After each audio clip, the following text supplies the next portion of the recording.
Madinah Institute for Leadership and Entrepreneurship, MILE. Thank you, Mr. Johnson. I need to talk to this audience, and I also want to thank Ms. Kuzmi for her great work on the MILE's front line, helping us get this program. Bold growth, and given MILE's mission around leadership and entrepreneurship, by definition, those two together create bold growth. Just growing in size, but rather bold growth is around growing in relevance. In doing so,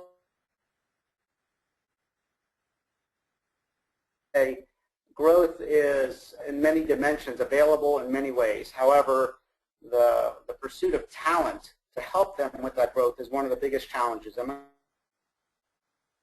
Strategy with management, leadership with systems, and how those all interconnect into create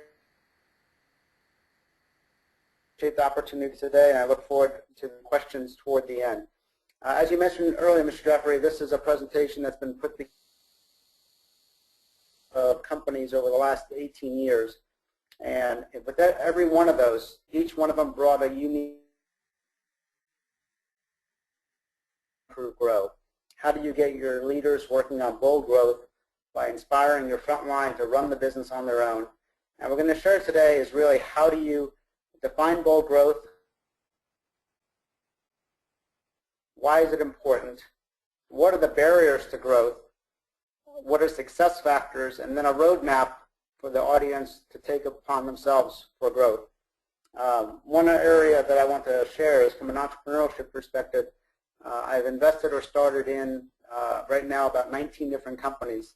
So entrepreneurship, it's really about instigating and starting something new, which is much, much harder than just continuous improvement of the current systems. So when we talk about bold growth, what I really do is not just think outside the box as leaders, but rather act outside of it. Entrepreneurship is about starting something new. For me, I started my first business when I was 26. And for many people, they saw that as a big risk. I worked with Johnson & Econ division, which made endoscopic instruments. And that in itself was a new venture. That actually was one that was replacing much of the business in the suture market. The suture market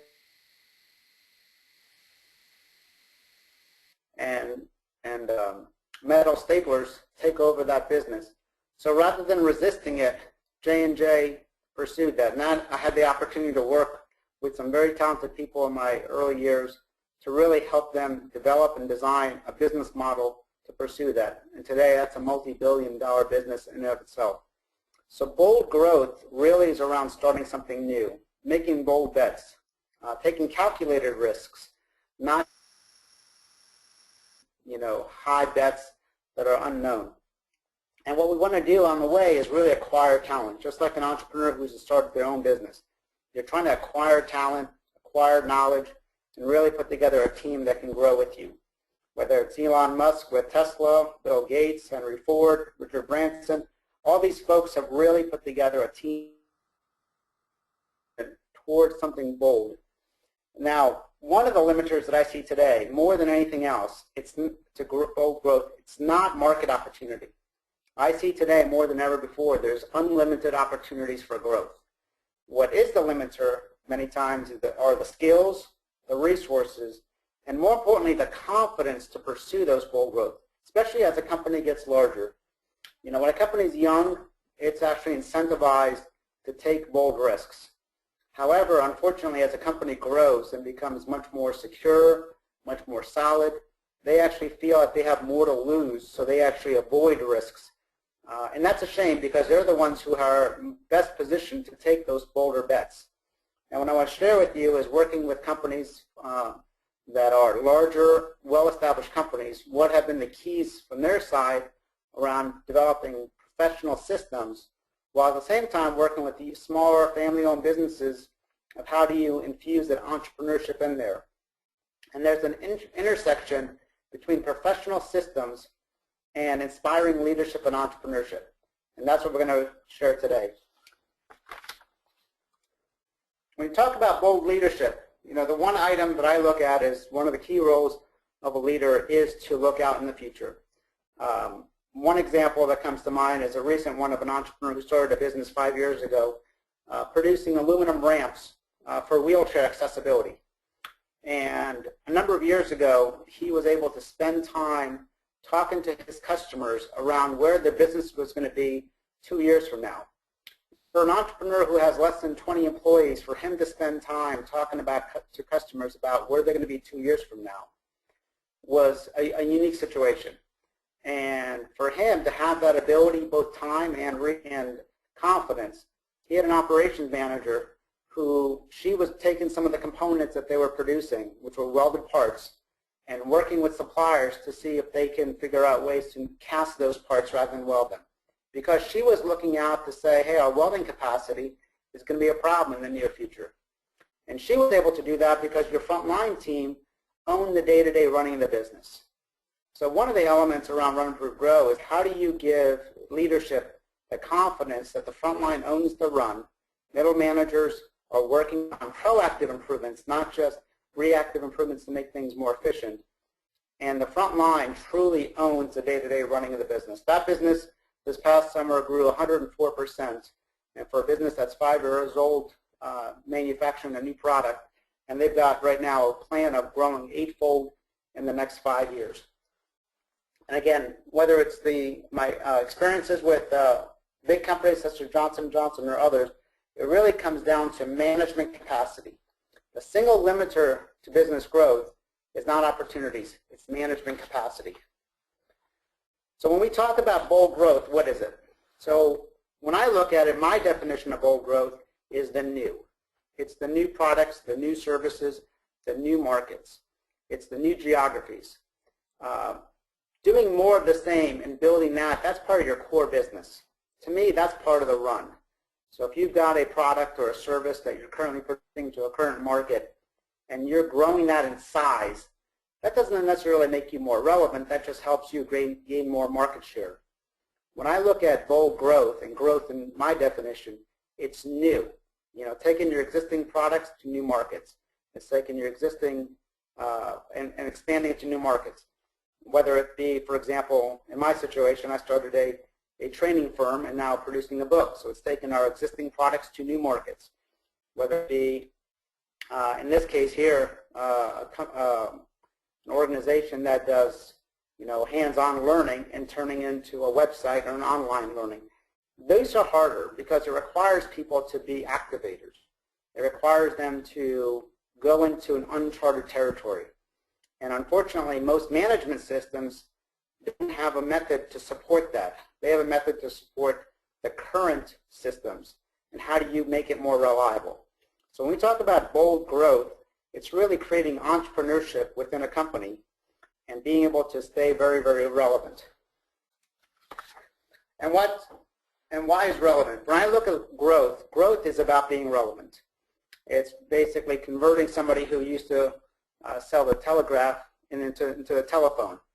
It's turning ships into trains, trains into cars, bookstores into Amazon, parts that are produced in metal or wood and producing them now into plastics. It's creating disruptive innovations that can help a company really chart the future. This is what growth is about, is being relevant. It's taking content that was delivered hands-on and doing it over a webinar and allowing people throughout the world to be connected. And to do it for the first time and chart that future, it's really difficult because sometimes it should be somebody who's doing it for the first time. Years ago, Nokia was a dominant player in the mobile device market. Today, I don't know how many people right now on this webinar who has a Nokia product. So it's really ensuring that you're staying relevant in the future and you're anticipating the future. One of my clients made composite or plastic parts for window moldings. And they saw an opportunity to take that same technology and turn it into plastic decking. Rather than having wood decks, now they have composite plastic decking. And that business grew and became much, much larger than their core business. So when you have relevance and you're focusing on that, it allows you as a leader to really create an environment that is innovative. So when we talk about relevancy, why is it important? Number one is it creates an environment that allows people to be creative. It allows people to discover their curiosity as they did when they were young. It opens up unlimited opportunities. You as a company can pick which direction you want to go. And finally, the key that I look at is it allows you as a company to be a talent magnet. People want to work with companies who have a good future, not just a good present. So when you look at the opportunities and the benefits of it, when you are able to be an innovative environment, unlimited opportunities, and talent magnet, you're basically able to have unlimited market potential. As we know, innovation, first to market in many cases, leads to less competition, which in fact turns into less commoditization and pricing pressures. And all these opportunities, innovations, and less competition give you access and resources, both profitability and others, to really build and attract and retain the talent that you want to perpetuate this cycle. So what we're going to talk about here is how do you perpetuate a growth cycle. I've seen many companies do a one-hit wonder. They come out with one new product that's really cool and innovative, but they were not able to sustain that over the years. They were not able to then bring the next product and service to the market. They were able to only have that one. And many times they get lucky and then they fool themselves to think that that is why we're so good. And it could have been one individual who was able to see it. It could have been a customer who came to you with a new idea. So when you look back at the details around it, that's really what you want to understand. Is this a systemic opportunity or a system that we can sustain, or was this a one-hit wonder that's going to be really, really hard for us to do? One of the other elements about relevancy and around creating this environment, we spend more time awake than any other single activity. So why not create an environment that's inspiring? Why not create an environment that allows people to go into different paths and allow them to feel successful? So when you are able to do bold growth, people feel pride in their work. They see their work and they feel like they've been part of creating something. And that's going to be a really critical part of this message here, is really ensuring that this bold growth connects to an inspiring workplace. Many, many people use the term that people are most valued asset, and they say that that's our number one objective. But if it's our most valued asset, then one of our key objectives needs to be becoming a talent magnet. In my book, I end off with the chapter 9, which is scouting and becoming a talent magnet. We do all this, in my opinion, in my expert opinion, is basically so that we can then acquire the greatest talent. He who has the greatest talent at the end will win. Right now, in the last 6 years, we've shifted from how do we get more business, and right now the biggest challenge for organizations is how do we retain our best and acquire more quality, bright talent. From, I believe, in the mid-90s to the mid-2000s, the success of companies have been to scale up, to add more capacity, to make more of the same product because the demand for those products grew. In mid-2008, that all changed. And what we're looking for now are creative people who are willing to go out and blaze a new trail and find new opportunities. If they can't find it within the companies, they're going to go off on their own and start their own and be able to discover new territories and new opportunities on their own. So we want to create the environment that those people can stay within the companies. And Dan Pink has got a really good book called Drive. If those of you have not watched the video online on YouTube, it's a really good video. And what he talks about motivation, about people, is he mentions there's 3 elements that really drive people: autonomy, mastery, and purpose. And I believe if you can identify the mastery within those who really are creative and allow them to focus their energies on that, that will give them a sense of purpose. I don't believe that you can motivate people. One of my beliefs is people come to work already motivated. And our job is to create the environment that inspires them rather than trying to motivate them. If we walk into it and already say, how do we motivate people, right off the bat, we've lost. So as a leader of an organization, what we want to do is create a very inspiring organization who are creative to really focus on their growth, and the people who are really good at details and structure who want to really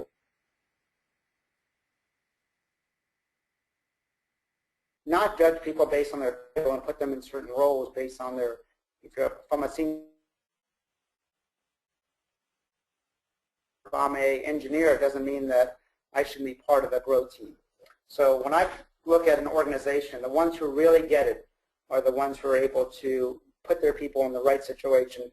They will be able to become a talent magnet. So as Mr. Jeffrey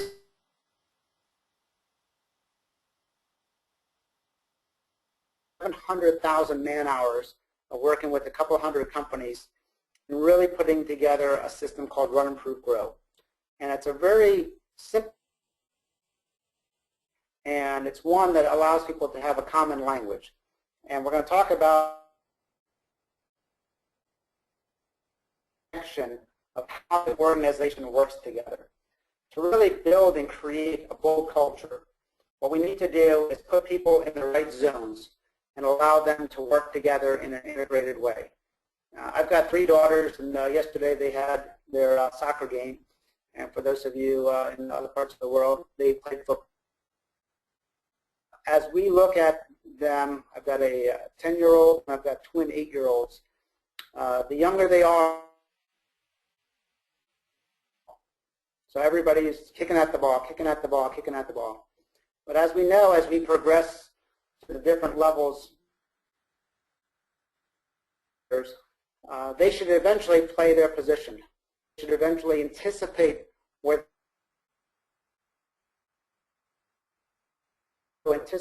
my team members are going to be and have confidence that they're going to execute their part. When I have that confidence, I can build the bolder roles, and everybody feels very successful in that. Unfortunately, when we don't have confidence in our and we are not bold enough with our plans and our strategies, so then we're all around the run. So everybody gets consumed into the run because it's the most urgent. It's the element. So to really create a bold growth culture, what we need to do is ensure that we have confidence in our people, in our processes, in our playbook, and our strategies. So when we talk about Run, Improve, Grow, each element has a section of it. So within the run, there are 2 elements. There's day-to-day work, which is the execution. If you're Toyota, you're producing cars. That's part of your day-to-day work. There's also an element of firefighting. When fires are not reliable, you've got an element of firefighting. So that's the run. Within improvements, there's 2 elements. There's a reactive improvements and a proactive, help make the run more reliable, and the proactive improvements anticipates the future. And I'll talk a little bit about that in a little bit. And the grow, markets, new products, new services. And what they all do is they connect together to show how the integrate come together. Strategy is, do we have the right way to win? Do we have the right game plan as an organization? Systems. I don't believe in managing people. I believe we lead people and we manage systems and processes, creating an inspiring environment for them. So it's really the alignment and the integration of those 3. Want them to be fully integrated. So it connects your frontline, your management team, and your customers together. Operational excellence and growth and employee engagement. There should be no compromise whatsoever between those. If you start compromising and saying, well, we can't be excellence, I don't buy that. I've seen it, and it's really the integration of those. It doesn't necessarily mean that you have to be the best at one of them. As a leader of a company, we want to be the low-cost producer, or we want to be the most innovative. So you want to be the best at certain things, but it doesn't necessarily mean that you have to be bad at any of them. And over the last many years, we've taken the best from different companies and put together this system. So it really is it's organizational charts, role definition, and it starts telling people. So what we want to do is we want to get our front line to own the current business model. So our current business model is the current products, the current services that we produce to the current industries and geographies. That is our existing market. Front line, whether it's our sales folks, whether it's our operations team, whether it's our core business. That's our run team. And that liberates management to be able to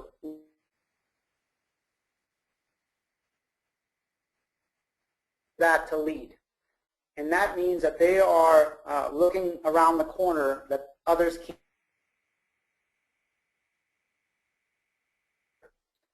If we're reacting to it, then we're not leading, we're following. And then our goal as leaders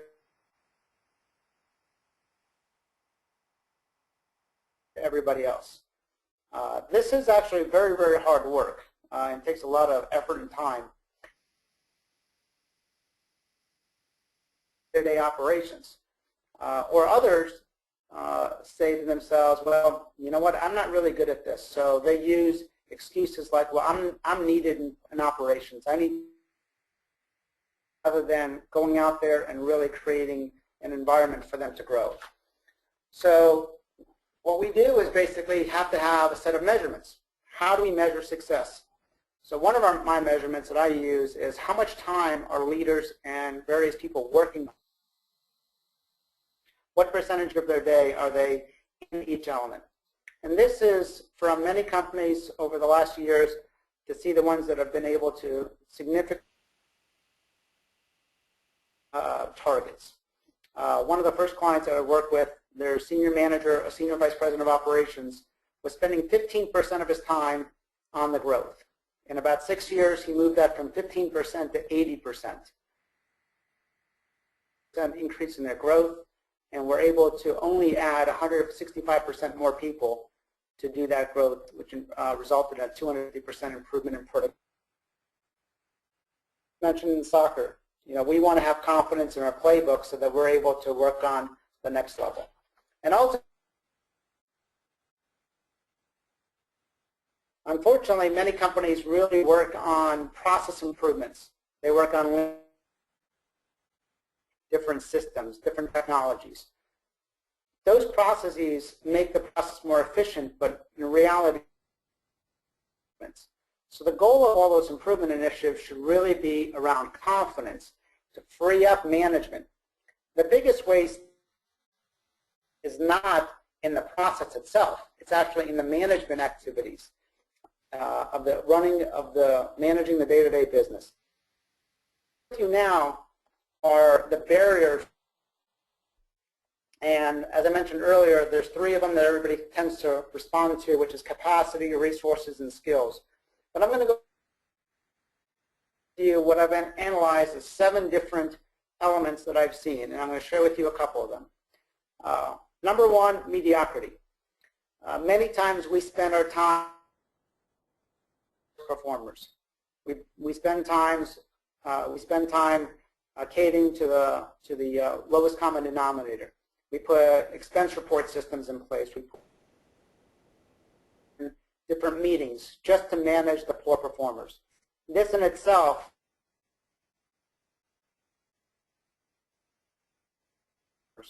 many times your top performers are just as bottom performers, but they're negative for different reasons. Your top performers are negative because they're frustrated. They see the opportunity. So one of the key elements that a few weeks ago on Mile here by a gentleman who did the Nelson Mandela authentic leadership aspect. And he talked about imitative learnings, and I believe in that. So what you want to do is you want to get your top performers to perform at a much higher level. And the best way to do that is remove their daily frustrations. Sit down with your top performers and ask them what on a daily basis frustrates you. And what I find by doing that and helping them remove those obstacles, they will model bold behaviors. And the middle group will follow them. This is the first step of the roadmap. The next barrier is apathy and cynicism. Apathy is basically, hey, everything's running well. I'm a marathon manager. On a daily basis, I feel successful as long as I feel busy. They run and run and run, and all they're doing is running all day. So they feel successful. Management is asking them questions around how's everything running today? How's today's performance? How's today's production? So we create really a run-centric culture. And then we wonder why we're not getting the behaviors that we want. And then you've got a traffic cop. And the traffic cop is the person who makes sure that no cars can move on the street until they tell them they can. This management cycle and this management system basically prevents anybody from being able to act without that one person. Some of the reasons for that is those traffic cops have been promoted into management roles that they should not have been. Those are really good technical people, and nobody is as smart as them. We take our best technical person and make them into a frontline leader. In most companies, 80% of the workforce reports to 5% of the people, which is a frontline leader.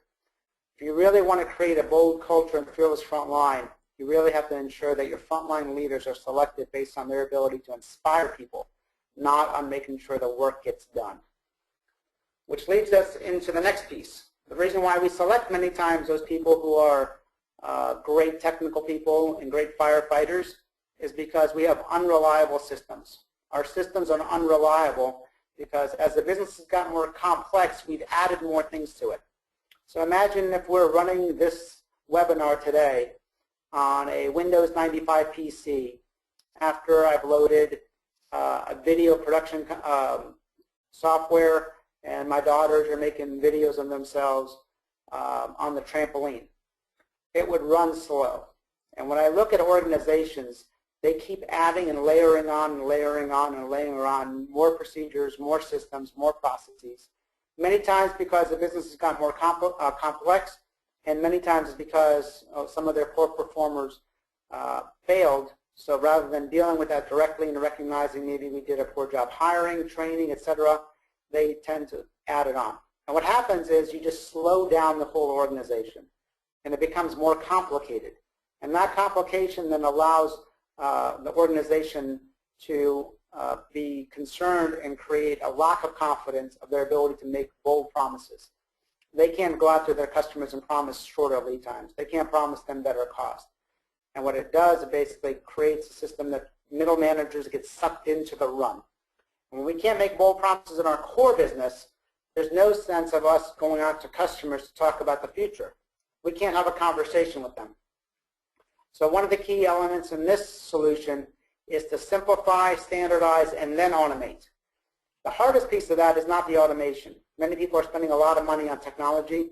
The hardest is the simplification. And simplification is very, very different than lean, where simplification requires you to start with a blank sheet of paper rather than with the current process and make it more efficient. When I look at things that are unreliable, and people talk about leadership, we cannot have leadership unless we have great systems. 12 inspired people with shovels will never outperform one unmotivated employee on a bulldozer. So we need to give people the systems to make them more successful. And the last one, the barriers, is misguided. We select people based on their title, based on their number of people they report to, and make them part of their growth initiatives. We take senior vice presidents and say, you're in charge of growing new products. We take somebody in charge of engineering and say, you're going to help us design the next product. The growth teams need to be designed not by people's titles, but by people's talents, passions, and capabilities. We need to have entrepreneurs and activators. We need to have people who are curious. We need to have people who are willing to challenge status quo. And I've seen it many times where we take some of our management team who's incentivized a lot of times to keep the current structure because of their power and control. And I work for one. When I was at J&J, I worked for a manager, and I was in charge of setting up our entire new systems to redesign our entire business platform to support our business growing by 10x. And when I came to him with a new idea of how do we redistribute the work and how do we empower, I was in the engineering group, and how do we empower manufacturing, he actually told me no, he doesn't like that idea. And the reason why is we would shift some of the responsibility out of our department and give it to them. And I remember that conversation ending with him threatening me to say, if you don't do it this way, he said, insubordination is grounds for termination. And at that point, I was young in my career. I didn't really care if he fired me. I didn't want to work for a company if he can fire me. But that's the environment that we have to be careful about. We're having people who are more interested in their status rather than progress. Because ultimately, if we have a bold initiative, it should really challenge our current business model. It should be more than just a safe environment. And we have to look at what's in it for them. You know, as a management team, if we pick people on this organization, are they incentivized to see the progress, or will it hurt them politically and status-wise? So what we really need to do is select people based on their talents, not their titles.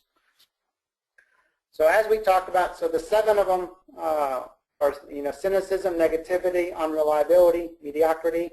You know, there's apathy. People are misguided and they're ignorant. We start asking questions on a daily basis around the run rather than the growth. The first question, if we want to really go at growth, is what are the new discoveries our growth team found in the marketplace that we didn't have before?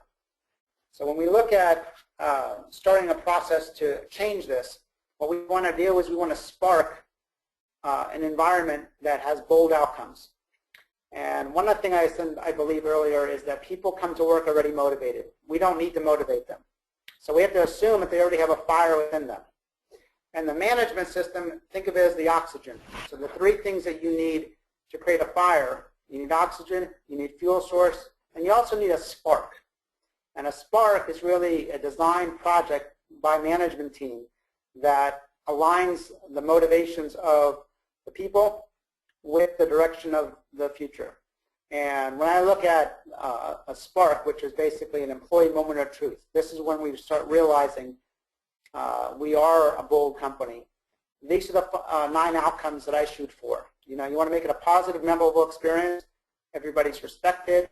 They can see their future and they like it. So they really can understand their future and where they're going. The process around high-hanging fruit, not low-hanging fruit, this is the big area that people struggle with. They tend to go after the low-hanging fruit, and this becomes very problematic for your top performers. They don't feel like you're really trying to solve the problem. You can integrate the new behaviors into current day-to-day, continuously refresh your roadmap. Your top performers are fired up in modeling new behavior, as we mentioned before, imitative learning. The organization is moving faster, and your customer's customer can see the benefit of this. So what we want to see is our front line owns the run and delivers on bold promises. And imagine a conversation with your customer when you're delivering on bold promises. Rather than apologizing to them for problems today, you're talking about the future. They will not talk to you about the future if you're not operationally excellent today. And when you're able to simplify the run, get your front line to run on its own, management has the time to go out there and have those conversations. And then operational excellence will provide you the profitability to invest in your improvements. So what bold promises do is it provides you the confidence to liberate your management team to work on improve. Now, there's 2 elements of improve, as I mentioned earlier. You've got reactive improvements and you've got proactive improvements. The reactive improvements are owned by the front line. These make the running of the business more reliable. Where proactive improvements are about positioning the business and supporting the infrastructure for growth. Unfortunately, over 90% of improvements in most companies, probably closer to 98%, are reactive. We're making the bad back to fair instead of preparing us for the future. You know, we need to be preparing the organization for what does it look like 2 to 3 years from now. There's a book called Blueprint to $1 Billion that discusses that organizations who really want to grow from 100 million to $1 billion need to have their infrastructure in place 2 years prior to what's needed. And that's the new role of management, middle managers. Middle managers should not be managing the front line. They should be leading them, but putting in systems. Unfortunately, we hire them based on their ability to manage people rather than be system designers. And what we want to do is make sure the proactive improvements are the master plan for the future and helps us simplify today through high-hanging fruit. Now, one of the biggest, most difficult steps of this process is upgrading our management system. So if we want these new behaviors, we have to question every single thing in the organization that drives those behaviors. As I mentioned earlier about the marathon manager, we question him every day or her every day on how's everything running. We need to start asking different questions, setting different priorities. So these are the elements of a management system: organizational structure, authority, direction, priorities, what's most important, how we communicate, where we sit, what incentive plans do we have, and how the business units are set up. I don't believe, and I get many people tell me this, I don't believe money is a motivator. I think money is more of a demotivator. So most companies spend a lot of time on the money side, and they spend a lot of time on the organizational structure side, how the organization is structured. Those things, to me, are the last things you look at once you decide the direction, the priorities, the authority level. On authority, it's telling people what decisions they cannot make rather than what decisions they can make. I would rather tell people, here's what you're not allowed to do rather than what you are able to do. We need to apply the simplify, standardize, automate into the management system. And again, this is one of the most challenging elements in that. So on the team and business units, as we look at our grow, which is our new product services, what we need to do is build teams that are grow teams, truly grow teams. And these grow teams should be almost entrepreneurial business units that report to the CEO directly. And what we need to do is put people together who are curious, visionaries, who can predict it. So what you do is you want to select people who are more capable of dealing with ambiguity. They focus on the what we want to accomplish rather than the how. If you have people on the growth teams who are first focusing on, well, how do we do that? How do we get that done? Well, first, before we get into the how, we got to decide the what. You also really want people who are curious. They're asking the why even before the what. They are able to look at behaviors. Now, I focus personally myself on new products and services rather than new geographies or markets. So that's more my talent. So I'm focusing on innovation rather than on how do you expand it into other areas. So when I look at people, I'm looking for people who are really curious. They're not constrained by today's structure. They're able to look at the entire system. They're systemic thinkers. They're really focusing on solving problems. And at the bottom of it says we're seeking people who are and rather than or. No compromise. I want operational excellence and inspiring leadership and innovative growth. So when we look at the qualities of a growth team, we really need to look at what they do on their outside of work. How many of them are activators? How many of them love dealing with ambiguity? How many of them started something on their own? It could have been outside of work. So you want to make sure that you're selecting folks who are able to have confidence in their own intuitions. I don't believe you can innovate by asking your customers what they want. I believe the way you do that is you bring them ideas, you put it under their noses, and you stimulate their senses, and then have a conversation. I don't think anybody on this call here 20 years ago would have said that they would like to have a phone that is able to text, take a picture, and then be able to post it on the internet for everybody to see within 10 seconds. So I think you need people who are able to be that visionary, creative person who is able to spend time outside the business and really bring back a fearless culture for us to be bold. And ultimately what we want to do is move a company from we can't and start asking the question, what will it take, to creating confidence, yes we can, eventually to challenge us. The challenge us actually came up new. That's a new one I added in the last year after a supervisor at one of my clients, frontline supervisor, went to his president of a $25 million engineering company that makes engineered products and told him to challenge us with harder, more difficult products to produce. He said, we have been able to be reliable. It was a supervisor who at one point the management team thought he was not the the greatest supervisor because he wasn't firefighting as well as the other folks were. But once he had a reliable system in place, he was able to lead. And he was able to do so with confidence and took over 5 departments. And he was able to really create that environment. So what we want to do right now is create that roadmap. So here's your steps to your roadmap, as we've just talked about. First of all, you want to have very purposeful behaviors.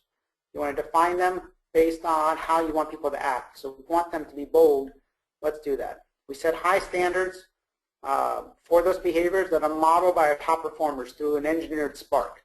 You design systems and or a project that sparks your top performers and accomplishes those 9 objectives. And then what you do is you build simplified systems around your top performers. You simplify, you standardize, you automate. You really focus on simplifying the run, and the goal there should be the run should be able to run without any management involvement for weeks or months. I did that. I was at Johnson & Johnson, third supervisor, working myself, got to the point where the department ran itself that I ended up going and spending time with suppliers. It can be done. If you have people who don't believe it can be done, then you've got to deal with those folks who are negative and make sure that they don't influence that. If you believe it can be done or if you believe it can't be done, you're right either way. And then you want to basically ensure, and the hardest part is number 4, redesign your management system to remove the over-management of the front line and liberate managers to work on proactive improvements. Start chartering proactive improvements that support your growth. Make that their leading objective for the middle managers, not how are things running. Because if they start owning the day-to-day running of the business, can you wonder why all the improvement efforts don't sustain? Then you want to assemble a group of entrepreneur-type people who are activators, visionaries, who are able to work on the growth. And then you want to make an objective of the company of becoming a talent magnet and start scouting. And I like this to a car, where as an organization grows in size and complexity, you think this is gears. And what you want to do is you want to move up the gear to the next level so the company can go faster with more speed, but they're doing it more efficiently. So too often the companies who don't redesign their run systems, as the companies become more complex, all they end up doing is slowing down and trying to run faster at the lower gear and eventually burn everybody out. Now, somebody gave me a really good quote, and he asked me, he says, what's the purpose of brakes on a car? And think about that for a second. My first answer is to stop. I'd say that's wrong. The real answer is so that you can go faster. So the purpose of your management systems and the purpose of a solid frontline run system is to give you the confidence that you can stop, that you can run faster, but also know that you're not going to crash. So with that, what we want to get to is a dream state where eventually your front line is lean and nimble, solid, so your management team can focus on growth, that they're liberated, they're confident, they're bold, and they can go after the future with confidence that their team on the front line is running the business. I want to thank you all for your time. Mr. Jafari and everybody at Mile, thank you very, very much for the opportunity to talk to you, and I look forward to your questions. Well, thank you.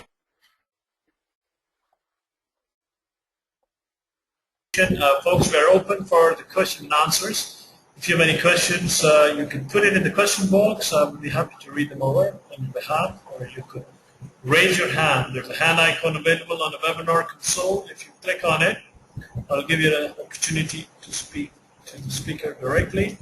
So you can raise your hand. Let me go to the first caller, our regular caller, Dr. Muhammad Rashad. Dr. Muhammad, could you please introduce and ask a question? Hi Ray, thank you very much for such a great presentation. Ray had two quick questions. One is that in the growth perspective, it's perhaps have to be more collaborative approach in today's scenario where you are involving your stakeholders, and especially in the supply chain, from the supply to the customer. So that focus on the stakeholders' growth will be in a holistic approach maybe a dramatic or a differentiated growth aspect than your competitors. And the second is it the change management also gives output for a growth? Can can be correlated with that or no? That were my two quick questions. Great. I got your first one. The second question was the change management. Sometimes the product and services, and will this change management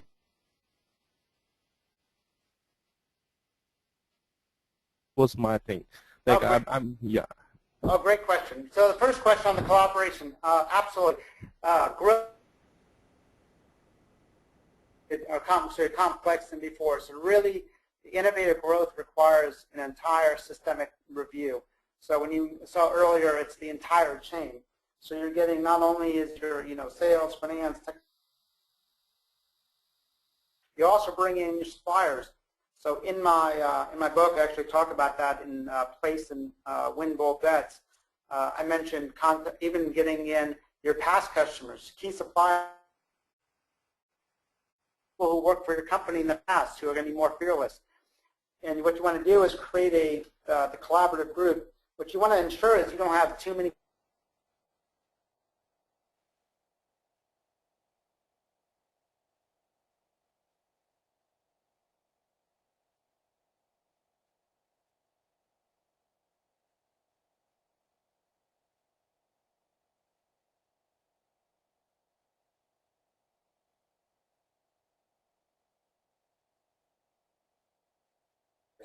Let me see if I've got that. Oops, I'm sorry.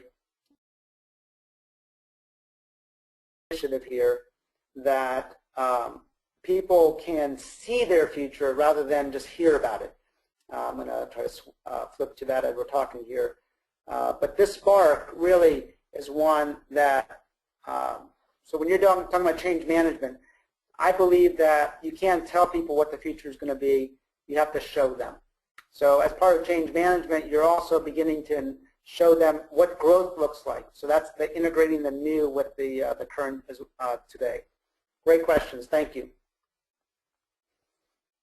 Thank you very much, Dr. Muhammad, for your question. Let me move to another question in the question box we have. The question is, you mentioned about leading people and managing systems. Why do you think most of the leaders tend to forget this rule and end up spending more time in managing people than leading them?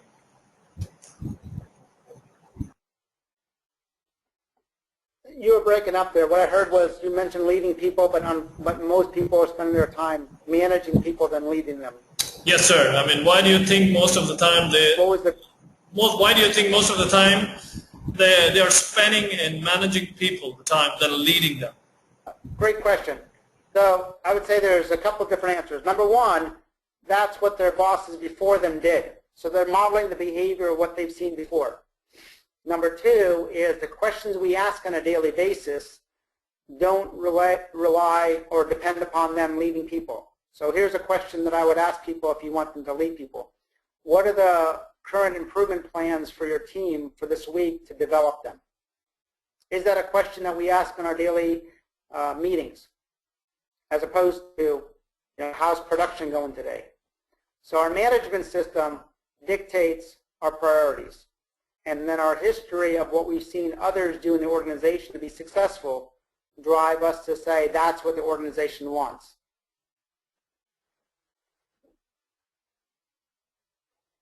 Well, okay. Well, thank you very much, Mr. Rayataya, for your presentation. That brings us towards the end of the presentation.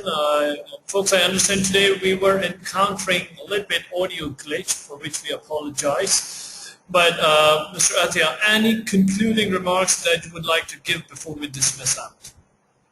Oh, thank you.